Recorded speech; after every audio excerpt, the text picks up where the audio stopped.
Hello, everyone. This is Rebecca Johnson of Supergirl Radio. We are going to be getting started officially here in a little bit, but I thought I would pop on here, check my settings and my audio and see how everyone was doing. Looks like Brian's in the chat ready to go. Thank you, Brian, for being here. We will be talking about the season 2 finale of My Adventures with Superman, which aired a little bit ago, but we're just now keep getting caught up on the season 2 finale. So we're going to be talking about that here on Supergirl Radio. And if you have any thoughts you want to share about the season 2 finale, please drop them in the live chat and we will get to them and try to respond to them. So if you have any thoughts or questions, please share them and we will try to address them as we go. So we're going to be talking about the episode My Adventures with Supergirl. We might talk about is that Cal's Adventures with Supergirl? I don't know. The title of the show still leaves me personally perplexed about who the My is in the My Adventures with Superman. So we may talk about that, but we'll talk about all kinds of things. The end of Brainiac, question mark. We don't know, but we will talk about all that kind of stuff. So it looks like, we have a new subscriber in the chat. Abigail says hello there, first time subscriber here.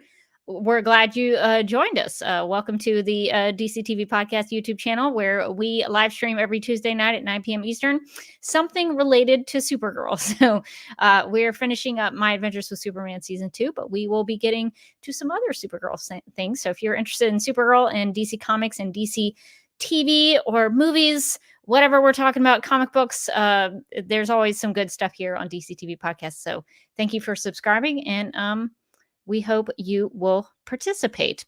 Let's see. Rachel also asks, are you going to be talking about the new art for the show revealed at SDCC, which is San Diego Comic-Con? We will be talking about the news of the Season 3 renewal, but I have not pulled up the new art.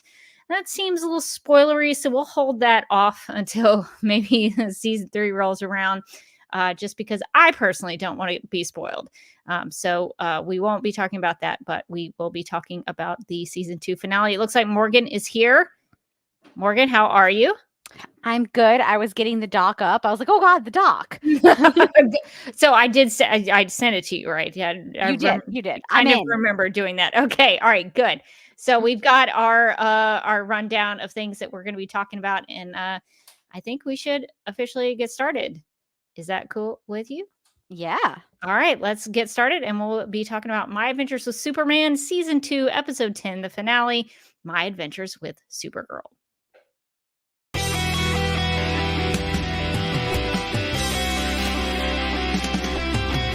McGurk! I love typing. Not mess with my Google Docs, Meeksy. Supergirl Radio is going live every night of the week. How do you like it? Is becoming a human burrito a plus or a minus? I don't know. It does seem snug. I mean, they say you are what you eat. Kira. I love that. So I do a podcast called Supergirl Radio, and one of our segments is 𝙈𝙾 𝘖𝙀 Boardroom or Ballroom, because Really? She looks like a boss in this coat.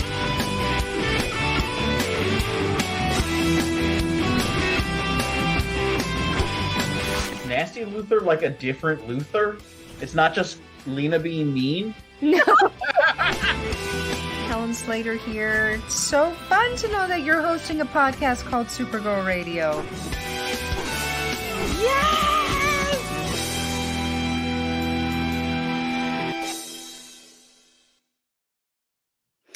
Welcome to Supergirl Radio, your source for all things related to the character of Kara Zor-El. My name is Rebecca Johnson.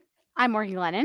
And we are live and wired on the DCTV Podcast YouTube channel and the Supergirl Radio Facebook page to discuss the Season 2 finale episode of My Adventures with Superman, titled My Adventures with Supergirl. Which before we even get into our discussion, the title of the series has left me with a lot of questions as to who the My in the title is. And could it be Superman?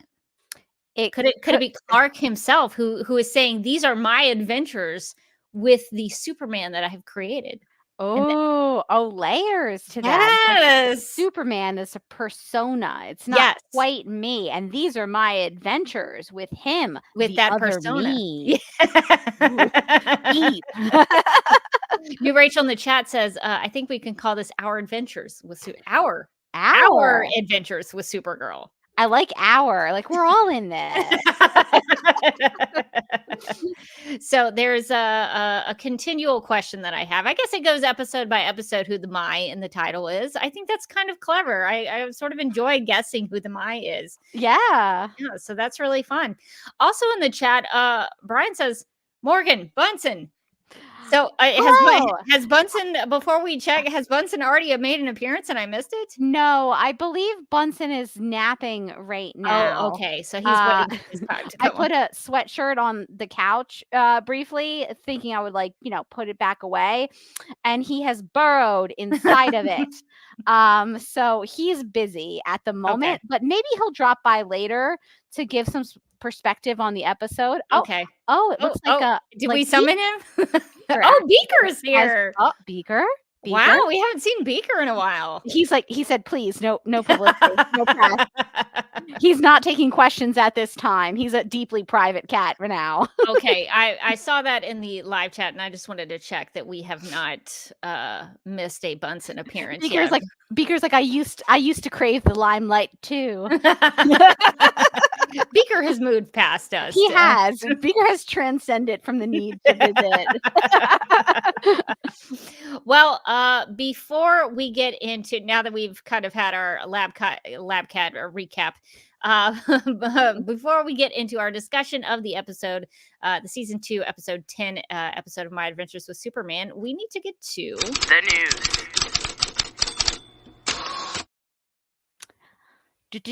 According to ScreenRant.com, at this year's, I'm just gonna try it.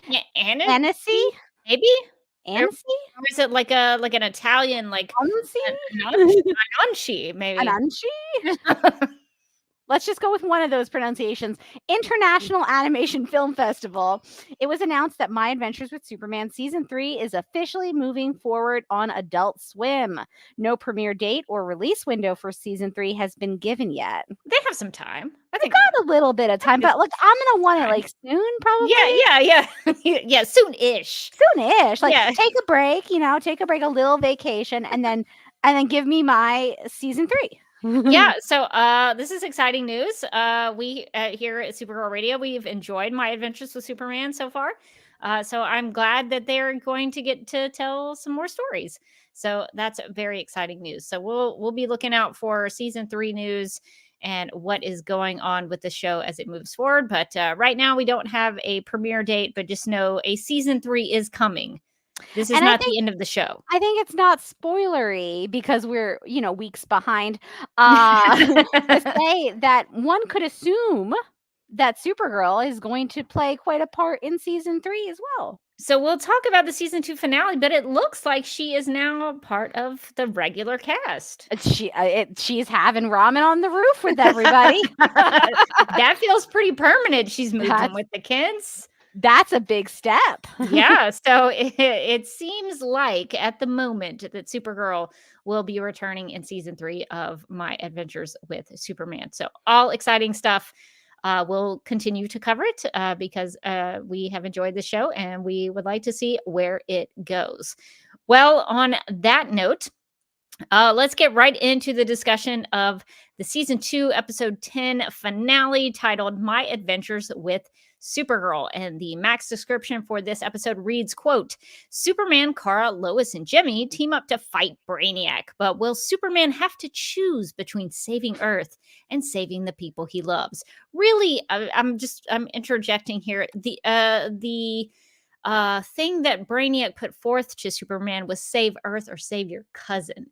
It wasn't necessarily and specifically the people he loves. The choice was between saving Earth and saving Kara. Exactly. Want to point that out to the max description. Let's be specific when it comes to our girl. Let's be specific when it comes to Kara. Those were the stakes. So I just want to correct that in the max description. Big stakes. It finishes off saying, quote, it's truth, a justice, and a better way, clashing with the might of Krypton in the epic season 2 finale, exclamation point, unquote. So this was quite the epic finale. I think, anytime you have a season finale, you want it to be big and go out with a bang. So, Morgan, how do you think they? What did you think about how they possibly got rid of Brainiac. I don't know if this is the last we'll ever see of him. I'm kind of doubting it. I think he'll probably come back sometime. But what did you think about how they at least got him out of the picture? Yeah, I liked it. I liked that the episode was like there was a couple of struggle. There was like a lot of struggle. There were a couple of points where you're like, they did it, and then you're like, uh-oh. He's still going. And then they do something else, and you'd be like, all right, we got him. Like I start unrolling the "We Did It" banner, and then he pops Mission back accomplished. up, and you're like, you start re-rolling it. Not quite, not quite. Close. I will say when he finally does, let's put the "die" in air quote. Yes, Put "die" in air quotes. His body, I think, went into the sun.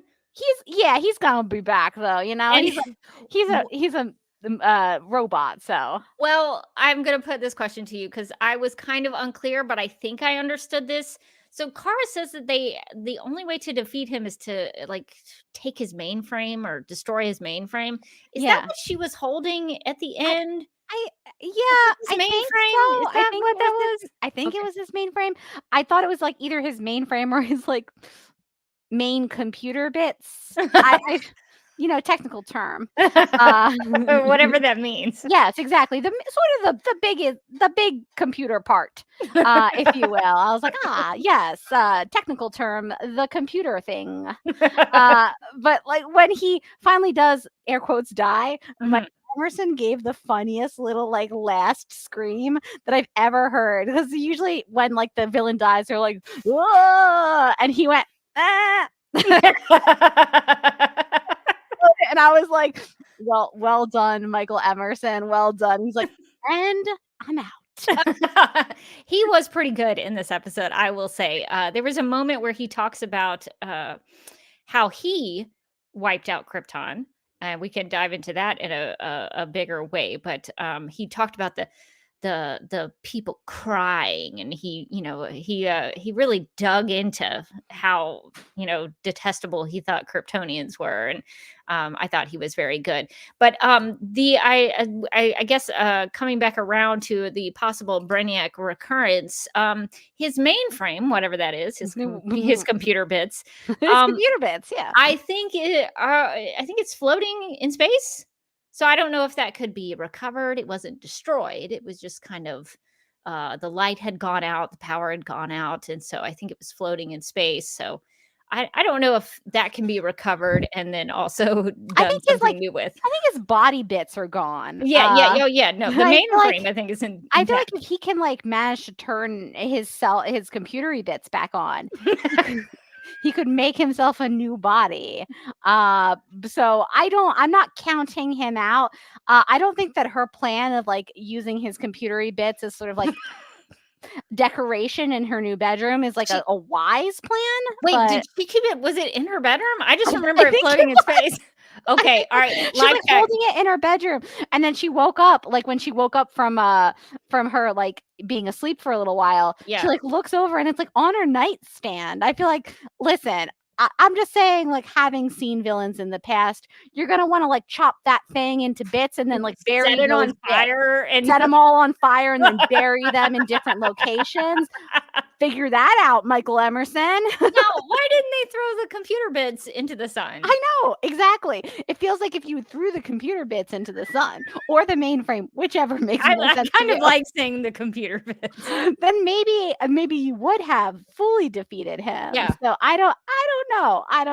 I certainly wouldn't be like, this is the memories of my bad dad, computer dad. He killed all of my actual family. So I like to have him close on the nightstand, if you will. Every night I say, good night, bad dad. I totally missed the computer bits in the bedroom. I'm going to have to go back and watch that. Maybe I imagine this and I am like putting something into the universe that wasn't there. Live chat, please fact check us on that. Are the Brainiac computer bits on Kara's nightstand? Please fact check us. New Rachel says, I feel like Lex is going to take that bit of him. Ooh. I could see that totally happening, that he would be using that for a future program, some sort of robot program. I think that is very possible. Mike texted me the word processor question mark. Probably that, yes. I'm glad Computery bits didn't seem specific enough. I'm glad Mike chimed in on that and corrected us. Now I feel like processor seems like a seems pretty a more, grown up term, like a more mature thing to say. And probably more accurate, I guess. That would make more sense as it comes. Do you think he uploaded himself to the cloud like before he died? I mean, he's in everyone's iPhone now. Could Brainiac do that? I feel like he could. I feel like he could. Maybe it would be so easy to take over. Maybe this will be like season 3 or 4. Like just at the end, it'll be like, I'm everywhere. It'll be like the storyline we were promised on Supergirl, but good. I mean, Brainiac could just manipulate all of it. What if Brainiac starts marketing a virtual reality technology and all of season 3 is about the product launch? No. That doesn't sound like great television. Do not bring up season 5 of Supergirl. Let's not even revisit that. Oh no. But yeah, that might be good. I mean, I'd be interested to see where that goes. But a lot of people in the chat are chiming in on what could possibly be happening to Brainiac in the future. Marcy Dalmatian says in other adaptations, Brainiac usually uploads himself somewhere else. So he could be in the cloud. We don't know. I guess we'll need more information. Let's see. There is, Brian says Brainiac has always seen many forms. I think it would be easy to bring him back. And they always come back in the comics, don't they? That is very true. They always do. Yes. And then New Rachel also says, Brainiac is usually very hard to kill. So whether in this universe or another, I'm sure he'll be back. And then Mind the Gap says, ever since Superman, the animated series, Brainiac has a history of always surviving, even if just a little bit of him remains. So we know that there is a little bit of him. There is a little bit has remained. So I imagine he will try to come back and get his revenge on Superman and Supergirl. But I thought they did a pretty good job. But Superman and Supergirl did have some help. They had some friends who showed up to assist them in their effort to destroy Brainiac. So, Morgan, what did you think about seeing some familiar faces return to help them out? I really liked the idea of like all the villains kind of coming back and being like, here we are, we're gonna save the day. And when Superman's like, oh, Kara, these are my friends, they're like, wait a minute. I feel like we don't have that kind of relationship. Yeah. Livewire objected to that a little bit. Livewire's like, don't go so fast. No, I don't really know that we're there yet. Which I thought was really funny. They're like, there's a difference between like not wanting our planet annihilated and being your friend, Superman. He's like, what I'm hearing is best friends. Not getting it. Yeah, so it looks like Steel, as I had predicted in the last week's Supergirl radio episode. Steel, Dr. Iron showed up. Heatwave was there. Mist, Roundhouse, Silver Banshee, and Livewire all assisted them. So it was a nice way to culminate all those storylines and those characters and those relationships that have developed over the course of the show. And they popped in to help save the day. It was especially nice seeing Livewire and Heatwave because we had seen them in the previous episode where they're like, we gotta do it for love, you guys. So I was like, those two already are softies. We know that. Well, and this probably took them away from whatever they're spending their $2 million on that they got from Jimmy. So that's true. They had to leave their private island to poor Jimmy is just like, I was a millionaire. I had so much money and I squandered it on hot dogs and a spaceship and a yacht. Now dinner is ramen on the roof forever. Well, he probably still has that yacht. That's true. He's gonna wanna sell that yacht, I think. Some spending money.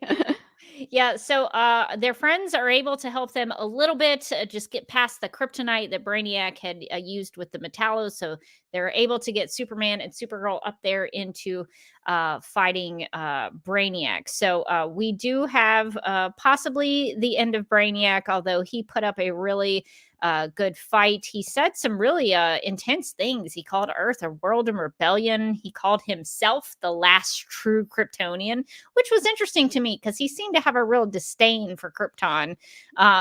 So he called himself the last true Kryptonian.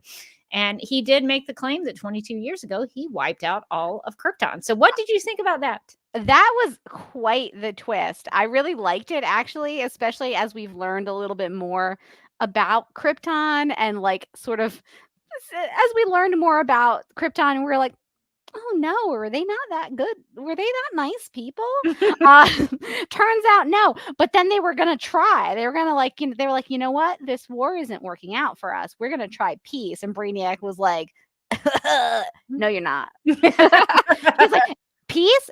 Wait, you want me to retire? What am I gonna do? Maybe there's no wine country on Krypton, so he can't retire like Rama Khan once could and start his own winery. So Brainiac went in a different direction. Can we write a pitch for a comic book of Rama Khan and Brainiac starting a wine business?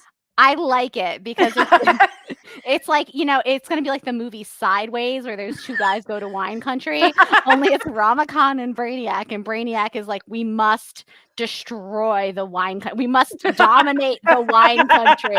Meanwhile, like Rama Khan's like sniffing some soil. He's like, smells good over here. I'm really one with the earth.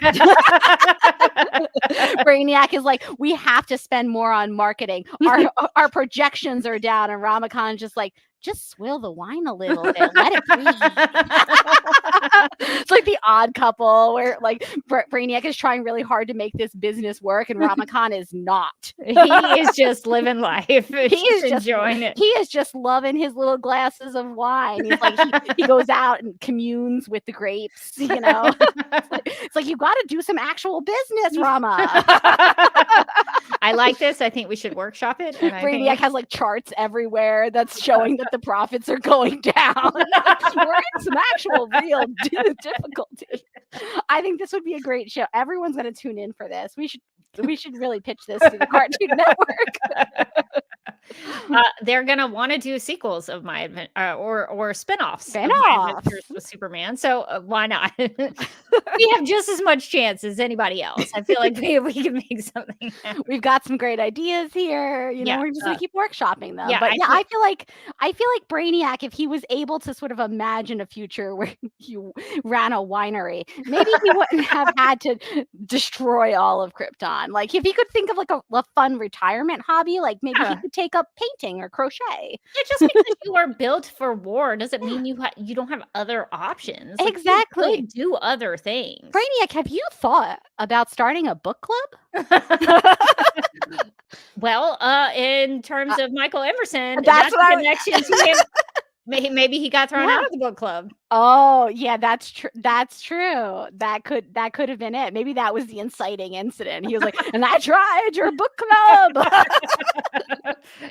Juliet wouldn't let me read Carrie. And so I'm very upset about this. Everyone should watch Lost, is all it's so good. It's so a great TV show. It's on Netflix now. Watch it. You have no excuse now. What's your excuse? Yeah, you can watch all 6 seasons. It's there for your... Aren't you tired of us making references you don't understand? Also, we love Michael Emerson. He is the best. So Brainiac does say that he wiped out Krypton. This was 22 years ago with the birth of Kal-El. So that makes Clark / Superman 22 years old in this series. They may have already established that, but I'm just reiterating it for the time being. Also, something Brainiac does that was kind of surprising to me is that he, in sort of his desperation, although he seemed very confident that he could take on Superman and Supergirl, but I felt like some of these moves were a little desperate. He enacts what he implements the Eradicator Override, which is basically him manipulating Supergirl to start fighting Superman. Now, Morgan, I don't know if you're aware of the Eradicator in DC Comics. I don't think so, actually. So I think this is a reference to the Eradicator, who shows up as one of the Supermen in the Reign of the Supermen Oh. storyline after the death of Superman.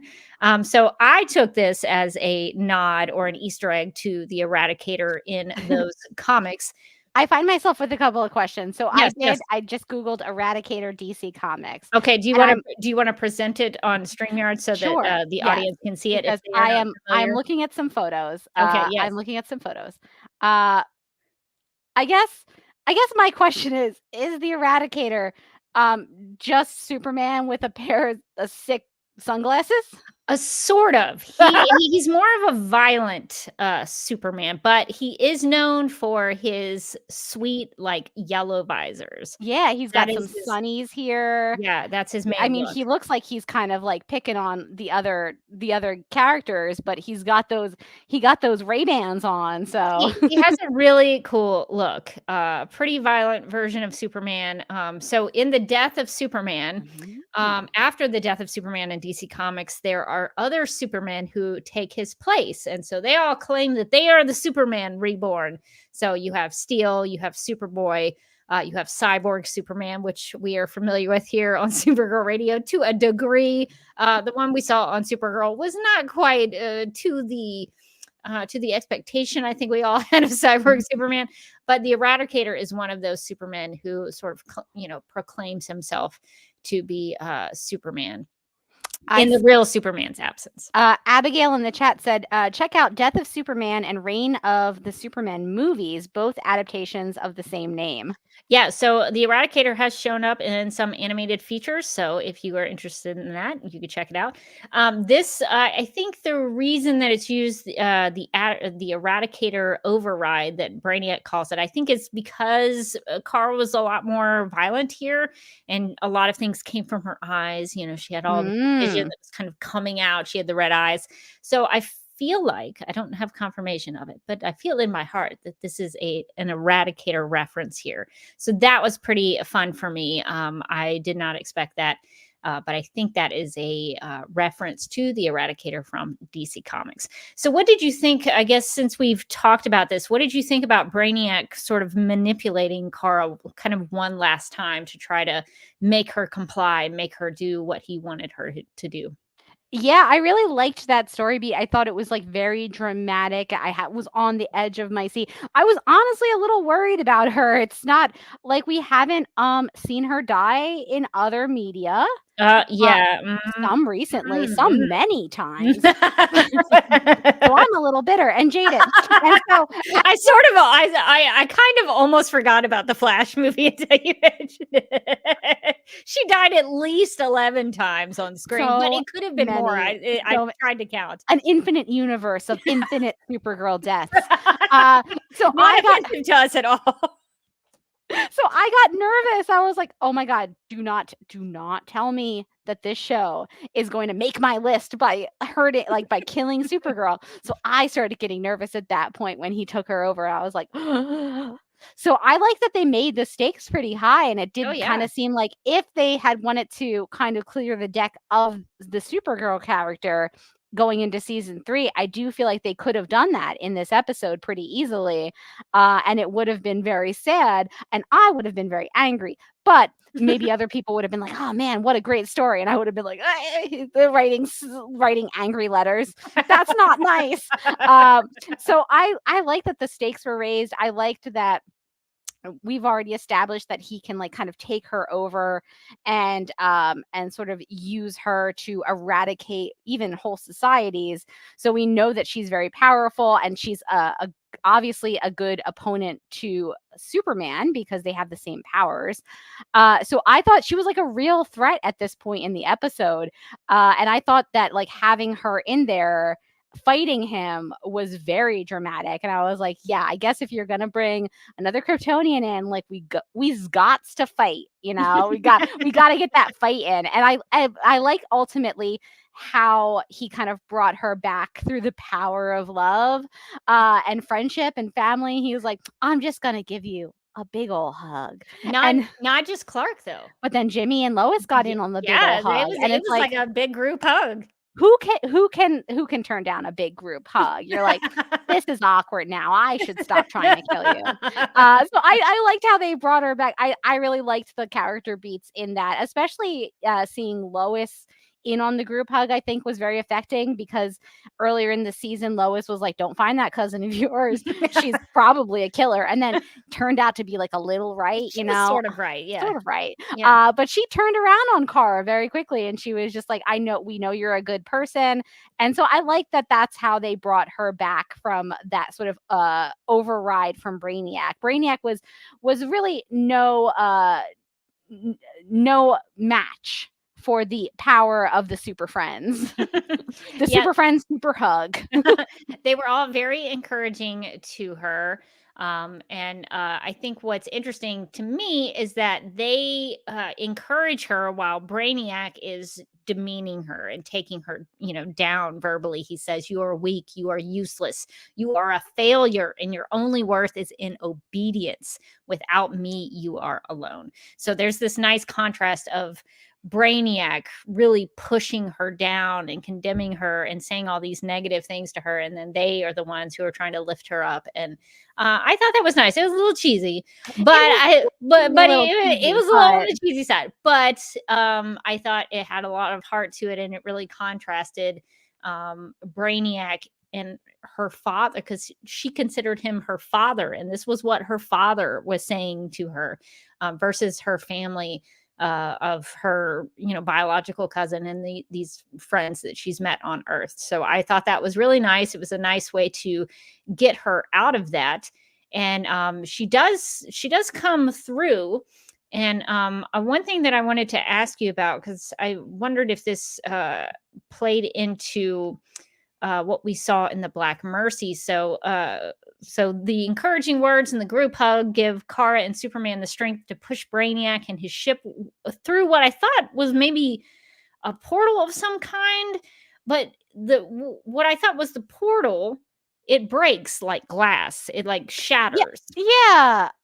And so I wondered if that was the same kind of concept as the Black Mercy, when they had to like break the ceiling of the Black Mercy to get out. Oh, yeah. I wanted to ask you. I wanted to ask you about this, and then I immediately forgot it. I should jot these things down. But yeah, I was a little confused about what exactly was happening in those scenes as they broke through what seemed like a barrier at the top of the sky and then pushed the ship into into space. I was like, where'd that barrier come from? And what's this barrier have to do with anything? And how did they break? I wasn't really sure how it worked, but I do like the idea of the contrast of that with them getting out of the Black Mercy in kind of a similar way of working together to do it. I just wasn't sure where it came from or what it was doing. Yeah, I wasn't quite sure about that as well, but I did notice it was in the shape of a triangle. And anytime I see a triangle in a Superman or Supergirl stories, I think about the Phantom Zone. Oh, And so yeah. I don't know if I don't think the Phantom Zone came into play, but it did seem to be something that they were trying to push it through. But they inevitably, got to space with it. But I did notice that whatever they pushed it to, the glass broke and everything shattered. So I'm not sure exactly what that was supposed to mean, but I sort of connected on my own. So I could totally be wrong, but I sort of connected back to the Black Mercy and the ceiling that they had to break to get out of that. Let's see. Have we missed anything else about the Superman, Supergirl destroying Brainiac's ship? I guess we could talk about something that's pretty important, is that Supergirl fights Brainiac. That she's kind of the one who sort of ends it. And what I wanted to also ask you about is that Brainiac looks like he grows like a kryptonite dagger or a kryptonite sword. Did you sense that? Powers up with kryptonite, and he's like, "Oh, you thought only people could figure out how to synthesize kryptonite? I'm really smart, and I'm a robot. I can do it too." And made himself. It seemed like he kind of powered himself up with kryptonite, and then made a kryptonite arm sword thing. Not really sure what it Wasn't was. really sure. I thought it was cool. I was like, yeah, okay. Anything people can do, Brainiac can do better.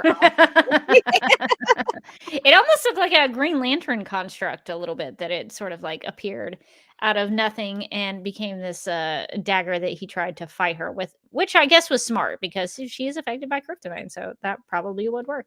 That's true. When he blasted Kara and Clark went to go save her, I remember being like, "Oh no!" This is the second time I was like, "I swear to God, if Do they not kill her, kill Supergirl." But I thought it was very convenient that she got thrown into the sun. And yeah. sometimes, hi Bunsen.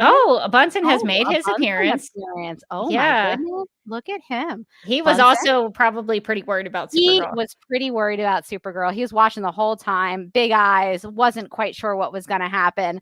But I always forget like what Superman lore stuff they know on this show and what they don't know, because as the show starts, like Superman doesn't really know much about himself.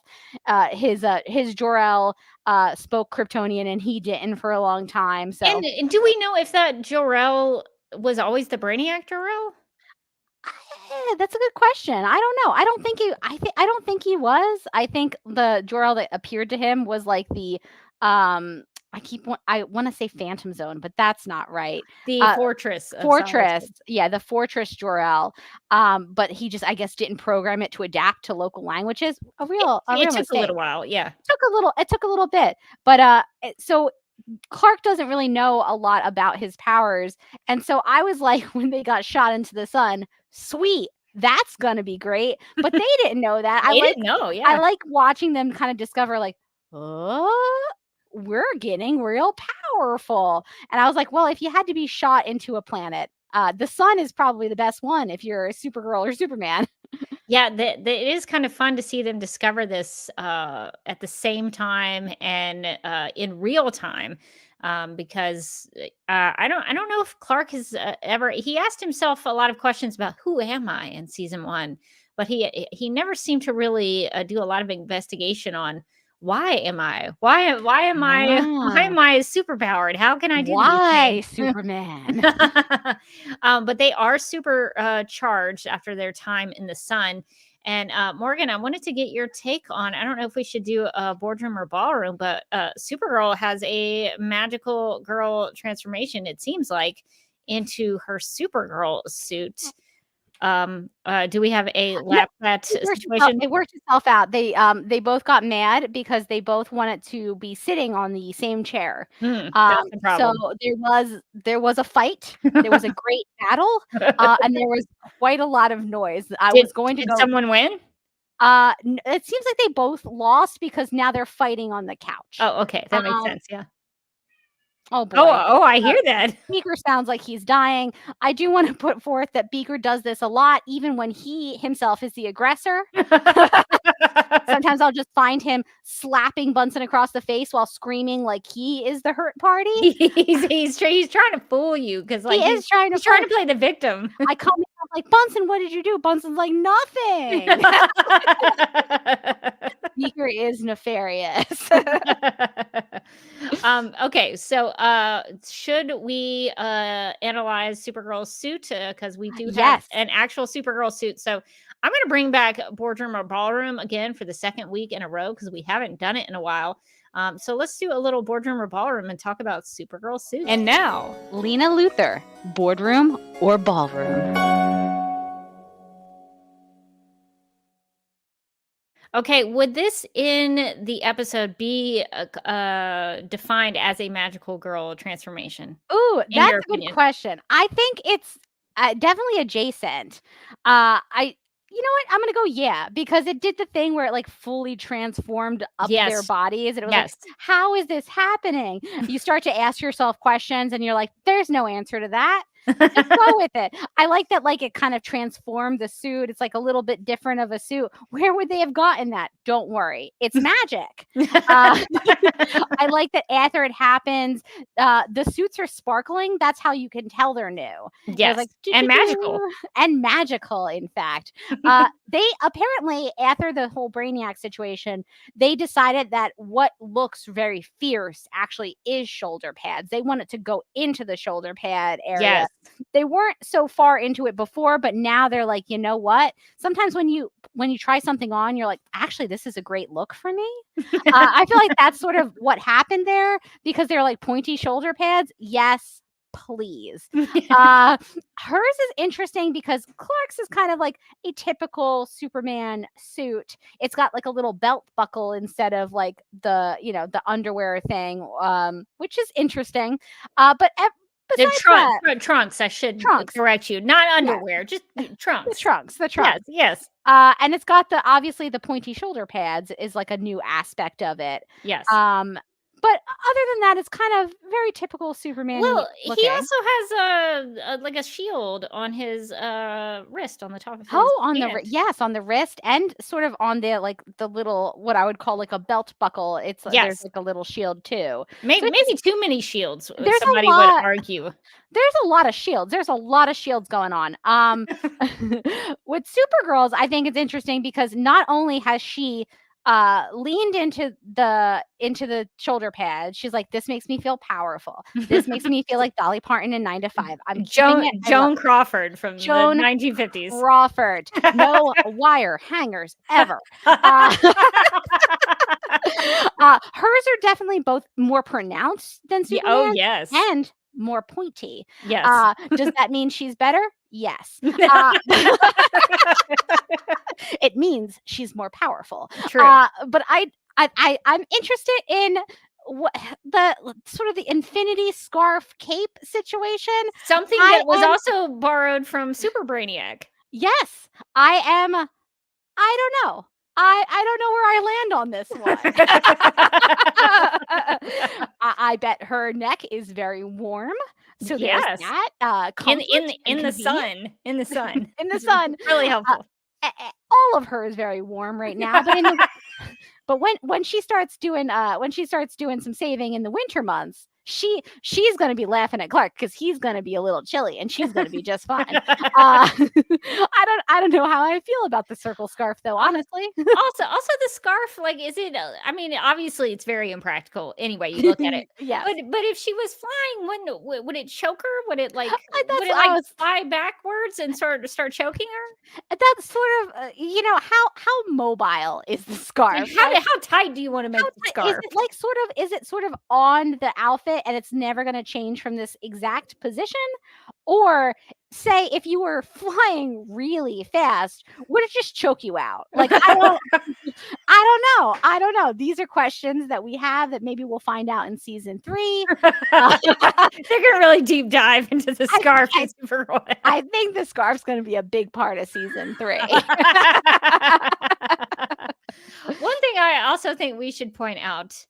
Okay, I have 2 things that I want to ask questions about. Okay, for Supergirl. So this is on Supergirl and Superman. So you know how some things have like I don't know what you call it around the wrist, but do you see how on their fingers they have like a little costume on like their one finger?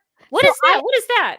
I thought it was like the thing where I think they maybe even had this in the Supergirl TV show where like her sleeves came all the way down and like went around one finger, so that her suit would stay on. Yeah, kind of wouldn't like roll up her arm. Exactly, kind of like a sort of almost a fingerless glove situation, or if you've ever had like one of those like hoodies where you can kind of like stick your thumb through the sleeve. If you're like if you're a short person where the sleeves are always too long, like myself, this is a great help to me. I'm like, oh, I'm always chilly and my sleeves are always too long. I can stick my thumb out. So I thought it was kind of like that until I looked more at the photo, and then I was like, why is it all the way down her finger? Like, does the sleeve come all the way down into a glove that is only one finger specific? It is very strange, and it is for both of them. So I wanted to point that out. And then the only other thing that I wanted to mention about Supergirl's suit is that she has a different neck than Superman does. Oh, yeah. She's got like a higher neck. It comes up into like a little, kind of like a little collar area with like a little divot. It Is kind that of to looks help with like the scarf? it might be to help with the scarf. I was thinking it kind of looks like in anime, sometimes like the school uniforms for the boys will look like this because sometimes they look like that in Japan. So I was wondering if that was maybe like an anime sort of call out or send up. But yeah, it's a little strange that the neck collar is so high on hers and Superman has the nice square neck. Okay, I feel like we really dug deep into the suit. I don't know. Or Well, do you have any thoughts before we end? So my last question is, how are you feeling about the scarf? For me with the Yeah, scarf? are you like a yay or nay? I'm so Well, conflicted on the scarf. I don't know. I think it's cool in that it differentiates her from Superman. I just, I'm not gonna worry about the impracticality of it because I think it doesn't really matter on a show like this. But I think the only thing I don't like about it as a suit choice for Kara moving forward is that it's a holdover from Brainiac. Because Super Mm. Brainiac, as a character, if I'm analyzing it based on the character, not how like I think it kind of looks cool. So I'm sort of there in I kind of like the visual of it, but I don't like what it says about Kara that she's sort of hanging on to Brainiac a little bit. Mm. So I think that's where I would sort of personally come down on it is I like the idea, but I don't think Kara needs to carry Brainiac forward. Yeah. I think he should be in her past. I wonder if this will be an interesting thing that they can pull over into season 3, where at some point into season 3, as she's like, healing her past traumas, she gets another magical girl transformation and the suit updates again. And this is probably going to happen when she gets rid of the computer bits. Yes, when she finally lets go of the computer bits, the processor even, or when the processor comes back to kill her. Yes. That's when she's like, "Uh-oh, I should have left that in the past. I've learned something about myself." So it And then could she does a makeover. it could give her somewhere to go as a character. Exactly. I Yes, like that exactly. idea. We've got some character development in the future, and we've got another magic transformation. Yes. Well, I mean, Superman has already had 2 suits. So Exactly. Supergirl can get an upgrade for there. I guess while we're here, what did you think about Kara meeting the Kents? I thought it was really cute that he took her to the Kent farmhouse, and that they were immediately like, "Do you want to eat? We'll make you food." Uh, Ma Kent is great. She's just like, "I will feed everyone. No one can stop me." And I loved the scene at the end where they play catch, and for the first time, Clark can really play catch and not have to hold himself back for fear of shooting a baseball through his father. Yes, that is dangerous. Very dangerous. And I also like the contrast it shows in their personalities, where Clark is like, "We're gonna play a game of catch," and she's like, "Great, I will destroy you at catch." And I will master it and then I will win. and she's like, "There's no winning at catch," and she's like, "Not the way I will play it." Love this version of Kara. She's so fun. Yeah, that is good to show their differences. And what I think is really interesting, also from a character standpoint, in this Kent Farm sequence, is that Kara up in space gets like a shard of kryptonite stuck in her face. And here at the Kent Farm, she still has like the remnants. I don't know if it's a scar or it's something that's going to be healing, but they didn't forget about that piece of kryptonite they stuck in her face. So she does, I guess this is maybe like a metaphor of her healing from her past with Brainiac. So that we do see her with that sort of reminder or remainder of what has happened to her. So I did like that she was someone who was sort of coming out of this horrible thing. I mean, Superman thinks up in space that maybe she died. I mean, that might have been another point in the episode where it's like, oh my gosh, did they kill Supergirl? And then she wakes up she's been asleep for 3 days, and she wakes up and she's with these people who really care about her and genuinely care about her. And what I noticed was that all of the sequences, warm colors, oranges and yellows and greens, that were very inviting. So this is a nice color distinction between her time with Brainiac, with the blacks and the reds, those kind of harsh colors. But here she's wearing like a pink sweatshirt, and it's all very bright and more welcoming. So I did like the the distinction between their personalities, which is very true in most iterations of Superman and Supergirl. They are different. They are not just the same character. They do have differences. So I was glad to see that. One thing I also thought was interesting, since we're here talking about Supergirl, is at the end we see that there's still a little bit of a rivalry between Vicky Vale and Perry White. So Vicky is over at the Gotham Gazette and Perry is with the Daily Planet. How do you feel about Vicky Vale getting the exclusive Supergirl interview? I was shocked, because you would think that she would give that to Clark or Lois after they hugged her to get her out of the mind control. What's up with that, Kara? I like to think that she was like, I thought it would be funny. Just playing a trick on him. Yeah, she's like, haha, we're all laughing now. And they're like, no. Yeah, Perry did not seem to be pleased that he had gotten scooped with the Supergirl interview. But that's cool to see that Vicky Vale is still in the picture. Actually, Vicky Vale showed up at the Kent farm. Yes. The Kents, surprising. Yeah, the Kents threw a party at the farm. A lot Who of people invited Vicky Vale is what I want to know. Maybe it was Lois who invited her and was like, "Hey, my boyfriend's throwing a party at his parents' house. You want to come?"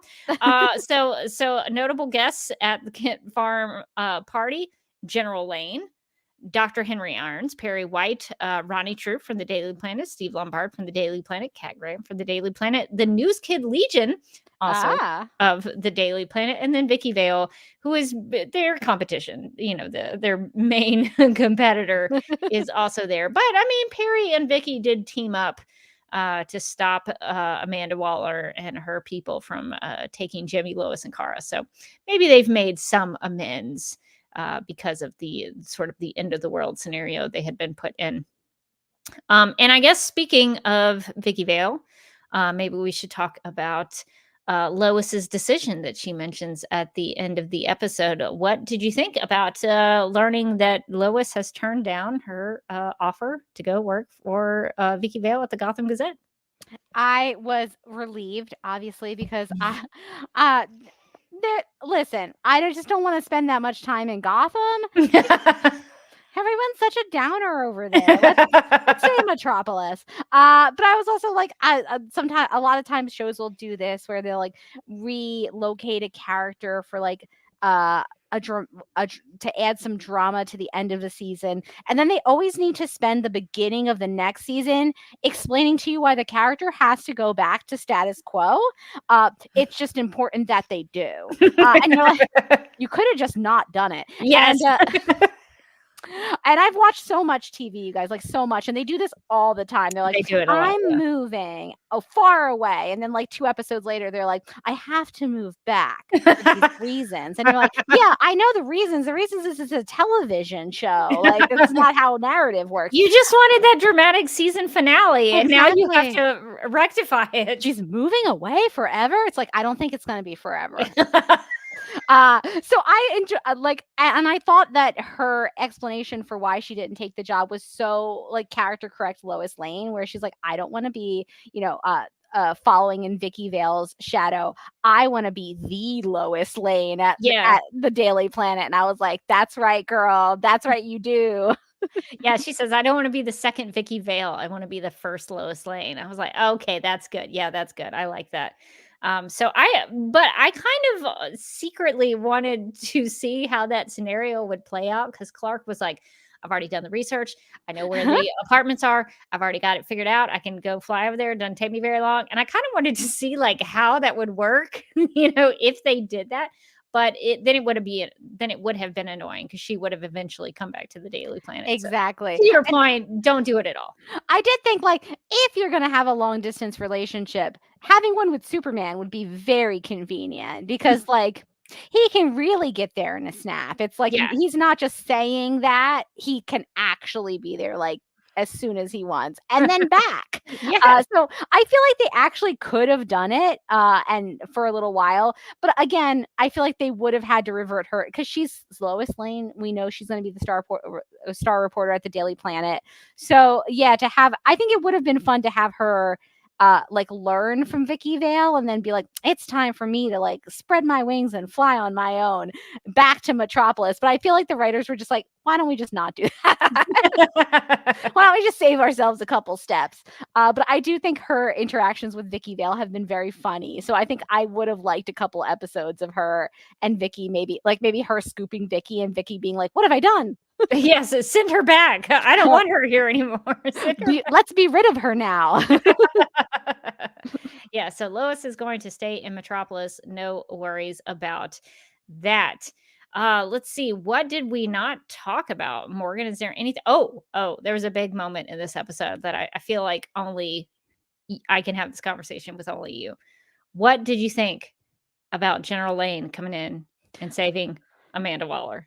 Okay, yes, I wanted to bring this up because talk about swoon. Talk about tension. Yes. Listen, I am all in. I am Mandy and General Lane together forever. I was like, I don't know why these two characters have so much smolder, but yes, please. What I thought was funny about that is he saves her from being attacked, but then he gives her a bigger weapon. That's like his gift to her. It's like, here, I'm going to give you this very large, like, space blaster looking thing. And I like that he's like, Mandy. And she called him Sam. Sam? I was like, oh no, it's too much. It's too much. I got the vapors from that scene. I was like, stop it, you two. Get a room. I also think it's really funny because at the end, when they're doing sort of like the season wrap up where they're like, everyone's happy together. We're all barbecuing and we're eating ramen on the roof. In the background of one scene, you see like Amanda Waller still at large, which to me implies that Sam was like, see you later, girl. if you decide to flee, I won't see. And then like kind of like winks and like slides his number over. Anyway, he totally just like let her get away. He was like, girl, you know, we got that something. I hope they continue to play with their dynamic in season 3 because it has been very enjoyable to watch.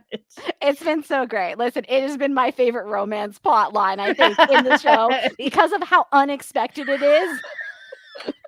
It's so strange in the way that it's like all about their unexplained like military past. Yeah, it's like, oh, in the past. Wink. I was like, oh yeah, in the past, guys. What happened? Tell us more. So yeah, we'll see if anything develops between Mandy and Sam as we go forward. But I really enjoyed that. So I guess anything else that you wanted to bring up before we wrap it up? I guess we didn't really talk about Lex or let's see, what else did we not talk about? Hank Henshaw was flying a plane in this finale. Anything else you wanted to mention? I think maybe just the Lex thing. So first off, just a small, tiny complaint about Max, our favorite streaming platform. Yes. Oh, we love Max here. We love you.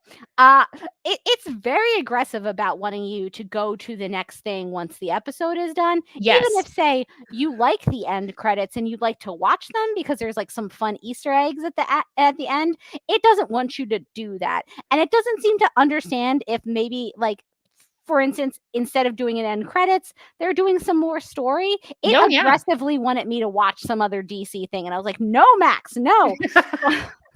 When you watch it on the laptop, it gets the box gets a little small. So small up in the corner. You have to click it to get it to full screen again. Yeah, it does you that on have the TV too, which is very obnoxious. So I'm like trying to find the remote, trying to get it. So I might have missed some important story beats. I think I saw 𝙈𝙮 and the brain, but I didn't know what they were up to because it was so tiny. So I think 𝙈𝙮 and the brain are helping Jimmy and Kara rebuild Metropolis. That's what I was sort of Perfect. Okay. insinuating. That's but because I believe if somebody can correct me, but I think maybe the brain had like a construction hat on. I feel like See, this is what I missed because it was so tiny. I was so mad when I was like, 𝙈𝙮, no. And by the time I expanded it, it had gone. I was like, wow, max. Someone can correct me, but I feel like there was a construction hat on one.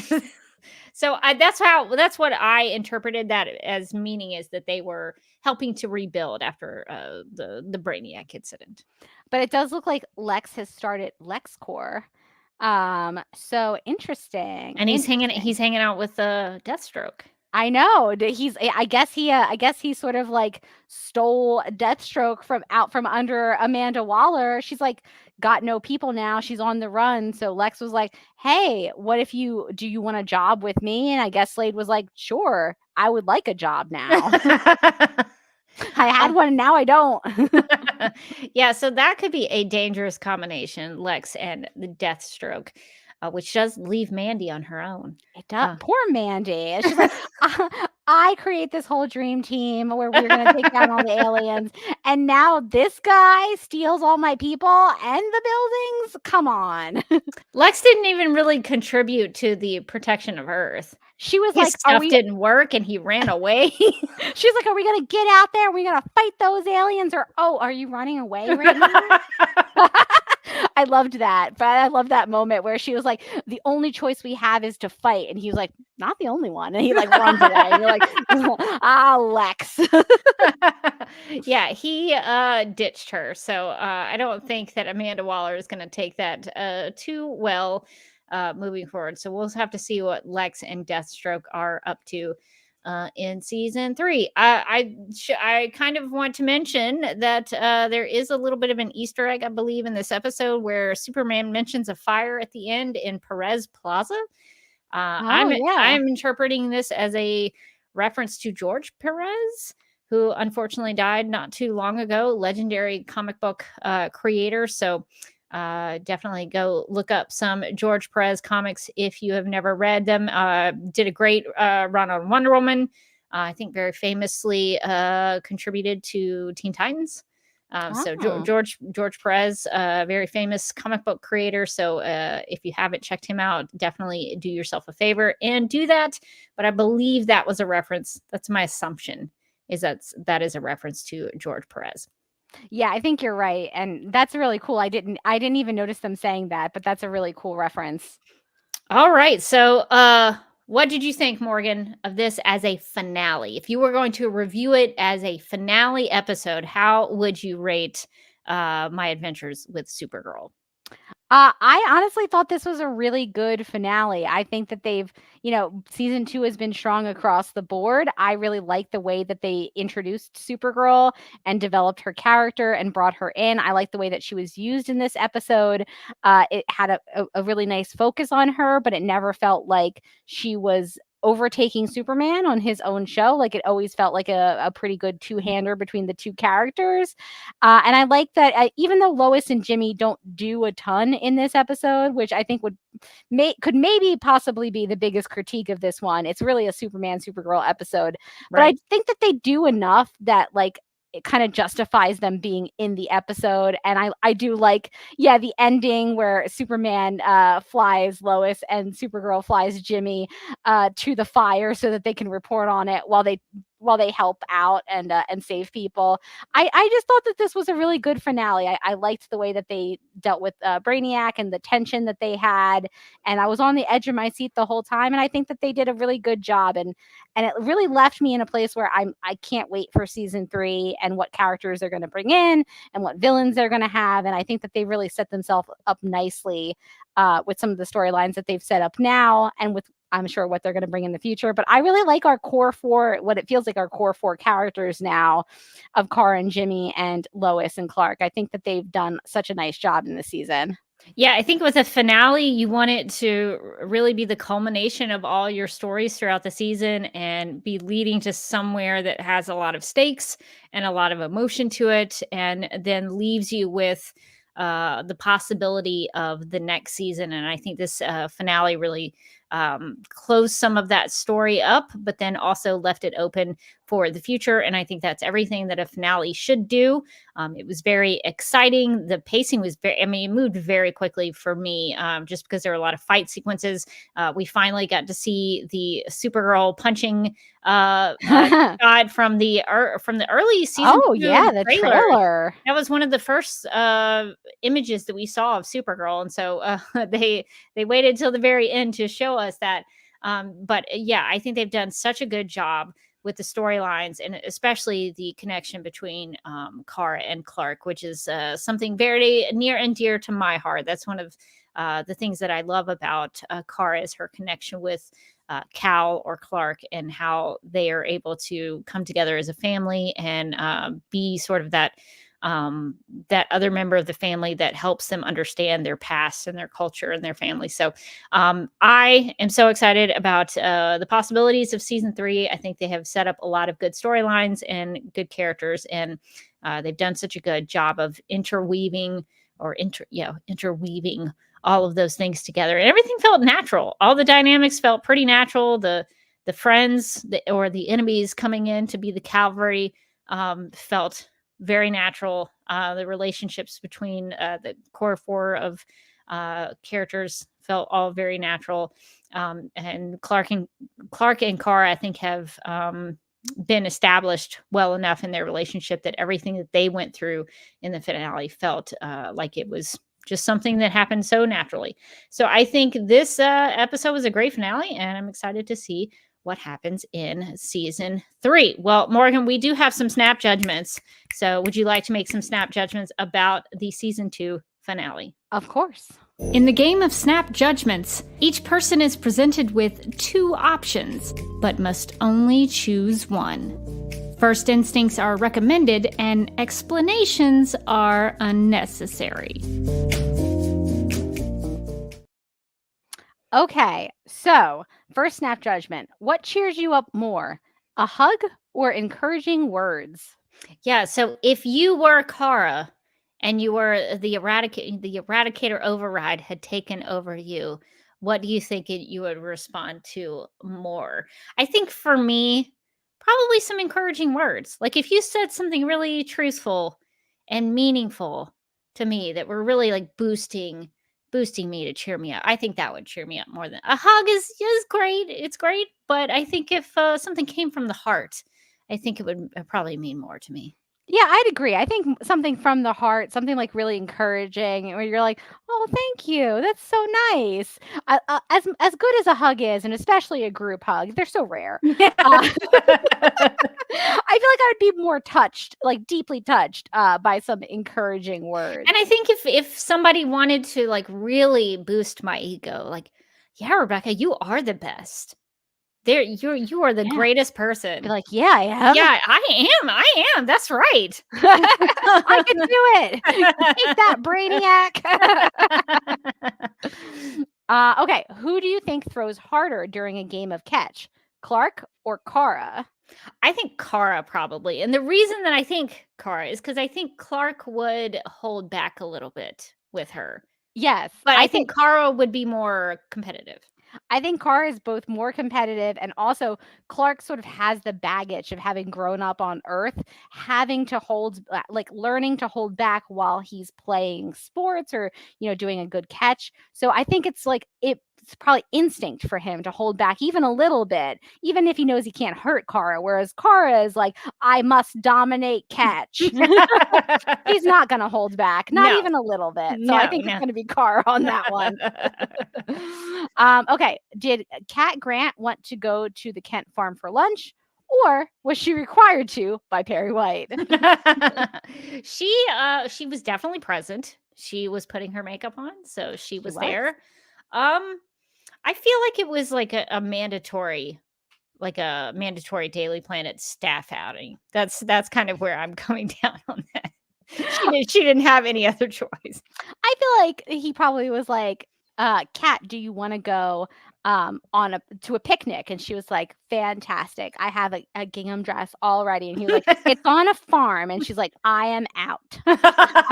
And then he was like, you get one free day off. And she was like, I am back in.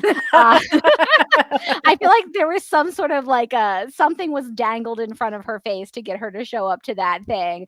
And I think that she then proceeded to eat like everybody, like so much stuff that other people like didn't get a portion. Like where did all the like, you know, where did all the barbecue go? And Kat's like, I don't know. No judgments on your snap judgments. Before we wrap up, should we hop into the chat and get some last minute chat comments? I've seen some things in there. Let's see. So Mind the Gap says it was such a good finale that Adult Swim ended with a promo saying they are working on season 3. So that's actually good to know. I didn't know that. And then Mark said in the chat, I love that they called it My Adventures with Supergirl, and they held off on the theme of the show, the musical theme that opens up every episode, until the moment Kara found her power and turned on Brainiac for good. I did notice that they had the theme song popping up in there. So just wanted to get to a few of the there was one more comment from Star Captain Eli. Oh yeah, I was we hit start. Yeah. So excited to catch y'all live and wired after catching up on episode 7 on the drive home. Question for the end: are there any new characters you hope to see in season 3? Well, I think they're probably going to be developing the Metallos maybe more. I'm trying to think of like Superman characters. I have a character. I don't know if it makes any sense. But I feel like with Amanda Waller, Mandy, our girl, with her gone, there is maybe one could argue like a power vacuum at a say alien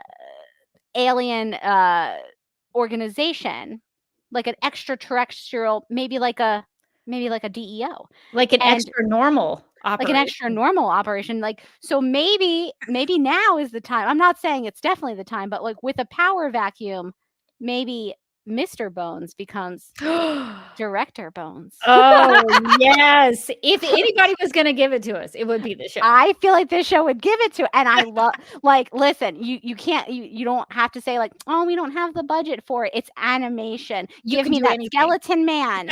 You can give me that skeleton man. I feel like that would, my wish list is just Director Bones.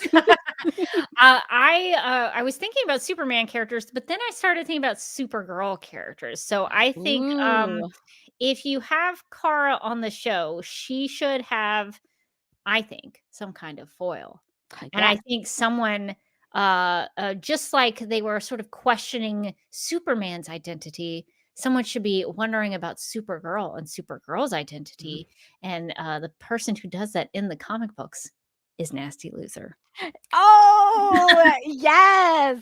I feel like it's time in season 3. We've established that Lex has started LexCorp. Maybe it's time to bring in the whole Luthor family. Yes. Maybe it's time for Lena. Maybe it's time for Nasty. I think Lena and Nasty would be great. Yes. Maybe Lena and Kara, like in other versions, become friends. But Lena's like, you got to watch out for Nasty Luthor. And she's like, is that like your alter ego? And she's like, no, it's a very real person. It actually is her name, shortened. Yeah, I think that would be cool. Bring in Lena as like Kara's new best friend, and then have Nasty Luthor be the one to investigate her. I think this is gold. I like it. With Mr. Bones in there, I think that's amazing stuff. I would watch some great characters. All right. So I guess is there anything else before we move on? I think that's it. All right, cool. Well, that's going to do it for this episode of Supergirl Radio. If you want to contact us, you can post a comment on our website at supergirlradio.com. You can email us at supergirlradio@gmail.com. You can like us on Facebook and follow us on X and Instagram, all at Supergirl Radio. And if you like what we do, we encourage you to give us a rating and write us a review on Apple Podcasts and anywhere there are reviews on podcast catchers. Supergirl Radio is part of the DC TV Podcast and Multiverse of Color Network. So if you want to check those out, please do. And you can hang out with us as we go live and wired on Tuesday nights at 9 p.m. Eastern on the DC TV Podcast YouTube channel and the Supergirl Radio Facebook page. And if you're interested in any new DC or DC TV related t-shirts, tank tops, sweatshirts, magnets, tote bags, pins, phone cases, pillows, or stickers, go to supergirlradio.com and click on the DC TV Podcast TeePublic Store link at the top of the page. And since this episode of My Adventures with Superman possibly saw the end of Brainiac, we're not sure, but the end. It could be. It could have been. We have some Brainiac designs in the DC TV Podcast TeePublic Store that we'd like to suggest. Now, none of them involve his computer thingy. But no, not the computer bits. I mean, kind of the computer bits. Yeah, you could argue that these are the computer bits. But we definitely have designs in the store. I think this is technically Brainiac 5, but we're gonna this is a Brainiac-ish, Brainiac adjacent. So RIP, I guess, maybe. So if you're interested in that, we have lots of designs in there in the TeePublic Store. So definitely check those out. And we would like to thank our legion of super sponsors for supporting the Supergirl Radio Patreon. These people are Michael, Anne-Marie, Yvonne, Nicola, Abby, Miriam, Nicole, Brian, Ethan, Danny, Majuba, Zachary, Annie, Rachel. And if you'd like to become a legion of super sponsor, you can go to patreon.com/Supergirl Radio. And if you would like to keep up with me, you can follow me on several places. I am on the social media platform Vero True Social at 𝙬𝙼𝙬𝙧𝙬𝙀, my preferred social media platform. I post about what I'm watching, what I'm listening to, and it's a good way to get recommendations and see what other people are checking out, what they're reading. It's very, very fun. It's also a very quiet social media. That sounds nice. So calming. You just get to see what everybody else is doing. It's kind of fun. You can also find me on Instagram at @𝙬𝙼𝙬𝙧𝙬𝙀, where I post the occasional picture or reel, but mostly I just share funny things in my stories. You can also follow me on my YouTube channel, my personal YouTube channel, youtube.com/duckmugprod. I have finally started my series where I'm interviewing other fellow Zack Snyder fans. So the first one went up on Sunday night with my friend Damien, who I knew online and then met in person at the Full Circle event in Pasadena, California. And he actually has a really cool story where he is teaching Batman v Superman: Dawn of Justice in his film studies course, which makes me insanely happy because I have always said that should be studied in film school. And so he's actually teaching that film in his class. And so it's really neat to hear his perspective on things. So if you're interested in that kind of thing, it was a really good conversation about fandom, about Lex Luthor, and about film. And how do you analyze film? And what is art? I actually asked him that. That's my goal for this series. All the people I talk to, I want to ask them, what is art? And I'm going to make like a whole big montage of people explaining and defining what they think is art so that I can find the answer. But I mean, don't we know the answer? And won't the montage just be paintings of horses? I should just say, what is art aside from the definition of paintings and horses? Exactly. Okay, we already know. You got to clarify that a little further. If you haven't watched 30 Rock, you should watch it. It's an amazing TV great show. But yeah, so where can people find you, Morgan? People can find me on Twitter and Instagram at Mojotastic, and also as a co-host on the Legendary Ladies podcast, where our last episode that I believe just posted today, we talked about the new Batman animated show that dropped on Netflix, on Amazon Prime. There's too many streamers. Called Batman Caped Crusader. So we all watched the whole season, and we had some thoughts. So I'm going to be interested to see what people thought, because the reviews have been very positive, and we felt differently We felt differently about that. That's fair. So I'm interested to see if people kind of come back and tell us why they liked the show, if they did like the show, or if they agree with us and thought it was a little boring. I had to watch. I watched a bunch of the Batman show, and then I watched My Adventures with Superman afterwards last week, and I was like, "This is not a good contrast for Batman." Yeah, that's unfortunate. But I plan on checking it out and seeing what it is like. Did anybody think that it was like Batman the animated series? I've seen a lot of animated series people very excited about the new Batman show. It has a similar vibe, and it has the art style is basically the same. Okay. So it does hit those like nostalgia buttons of being like, I remember watching this back in the day, and I remember liking this, which is why I was like more disappointed, because I feel like I came in with like probably the wrong expectations to it, because I was like, it's gonna be like the animated series I used to watch all the time, and it's a little different. It's a little slower, I would say. Maybe some people would disagree with me, but how many episodes? It's 10 episodes. Okay. I would not recommend. So what we ended up doing is we decided to cover it, and then we obviously had a deadline where we had to watch the whole thing, which meant that I had to binge quite a few of them. I don't think it's a binge show. They released it on a binge model where they released the whole season. I think that was a mistake. I think that they should have released on a week to week.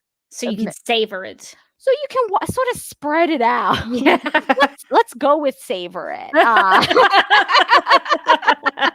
When you watch a bunch of them at one time, you do kind of get, for me at least, there was like a certain sameness to the show where I started to be like, okay, all right, we're in this now. I feel like I probably would have enjoyed it a little bit more if I spaced out my viewings, one or two, another one, a day apart, whereas trying to slam through like 4 of them in one day was a lot. So what I'm hearing is that you don't want to cover it for Supergirl Radio Patreon. Oh, we can. I've watched it now. I've already done the homework, Rebecca. I'm ready. Okay, well, I'll keep that in mind. I don't want to punish you too much if you weren't, overly enthusiastic about it. That's all right. Okay. All right. Good. All right. Well, anyway, if you liked or didn't like Batman Cape Crusader, you should really check out the Legendary Ladies podcast about it and let us know, because I think we were all kind of surprised we didn't like it more, and also we mostly agree on things, but usually we have differing levels. This is one of the rare times where we all came in and we were like, no, didn't like this one. Well, that sounds like a good listen either way. So I'm sure your thoughts are very good to hear. So I'll have to be checking that out. Well, I think that is going to do it for our episode here. So let's see. I'm going to try to make sure I have everything in the place where it needs to be. So that's going to do it for this episode of Supergirl Radio. But until next time, I'm still Rebecca Johnson. And I'm still Morgan Glennon. And remember, home is the people who love you.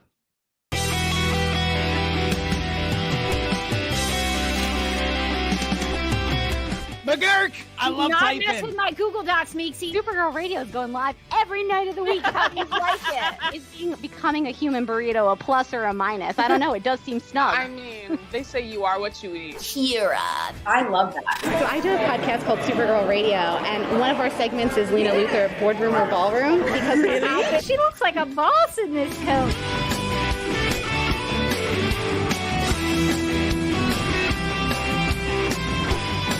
Nasty Luthor like a different Luthor?